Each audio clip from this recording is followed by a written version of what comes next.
Have at it. I say this with their Gentry and USC. Keely's progressing. Decided to get a good week last week. Not play him, but still questionable.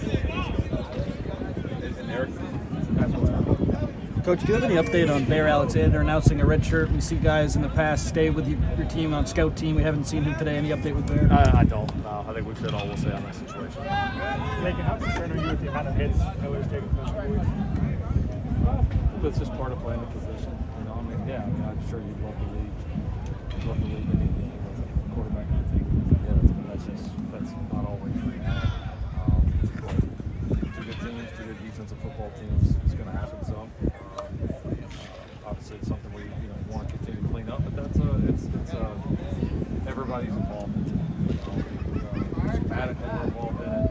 Miller's involved in it. Receivers, backs, tight ends, the O-line, obviously everybody. So sometimes you're going to take some hits. When people really try to blitz you a lot, like happened multiple times the other day. Like there's times that they're going to bring more to the block, and that's part of it. It's part of playing the position. We're not trying to advocate for it, but certainly you can't always do it.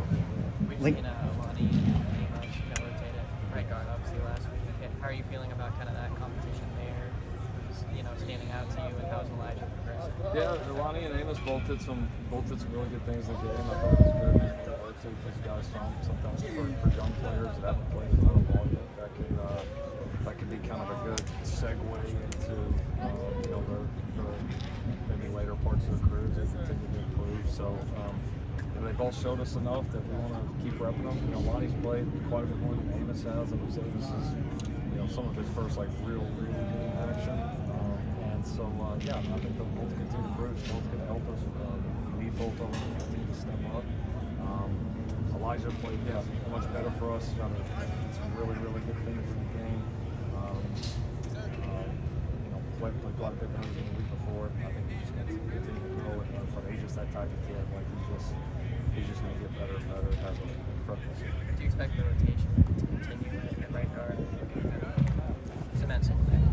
I don't know that I know right now or necessarily have a preference. I mean, they can work both ways. I know we're going to need both of those guys. They're two really talented players, two guys that are going to really, I think, improve as we go along. They both got a little bit of position flexibility for us. So regardless of how it plays out, we keep rotating and we're really settling on somebody. It's a long year. It's a physical schedule that we're playing. We're going to need them both either way. Lincoln, not an option there, is he strictly saying?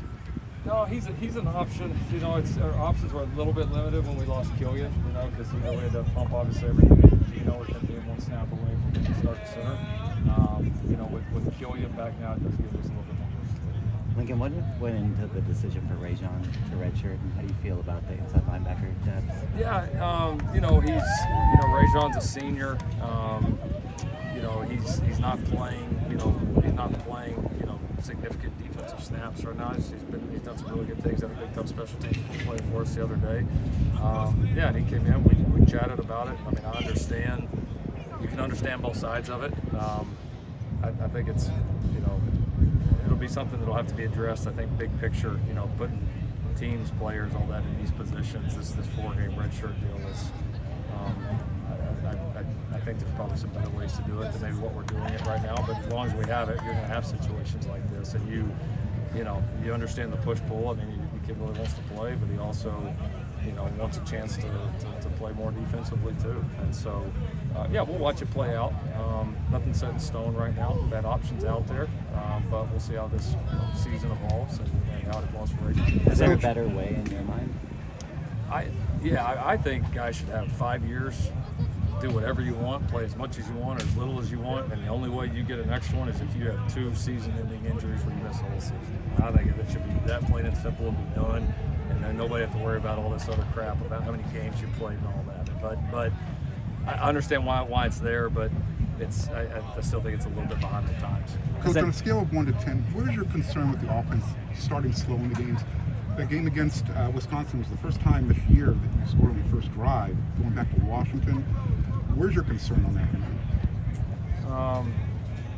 We scored a field goal against Utah, I think the first drive. Utah State the first drive. But yeah, I mean we played decent early against LSU. It's a big time opponent. We drove down and dropped a wide open touchdown pass against Utah State. We didn't play good early against Michigan. We drove down and scored a touchdown the other day. So I think less to me the start of it and more just us being able to sustain it longer. Now we've had a few stretches, but you want to be able to start and sustain it. And if we don't have it, we've got to be able to snap out of it and find it a little bit quicker. So I think more of that than directly beginning, middle, or end of the game. Has anyone else communicated to you that they intend to redshirt outside of regional? I think in the past couple of weeks, it seems like Zachariah has just been a little more tentative than we usually see from him, kind of in the return games. What have you seen, from him there that you're kind of, is there anything that you feel like he needs to kind of get back on track with? How do you feel about it? No, I mean, we thought he made, maybe one decision in the Michigan game where he should have taken it back, or where he should have returned it. The other day's tough. You play against a rugby kicker that honestly shanked the first ball, and that kind of gets in your head. All of a sudden, the ball goes by, and it ends up at the 1-yard line, and that's those guys are against for a reason. So I don't see anything that I think he's not doing. We've been really close on some returns. We've had some good returns.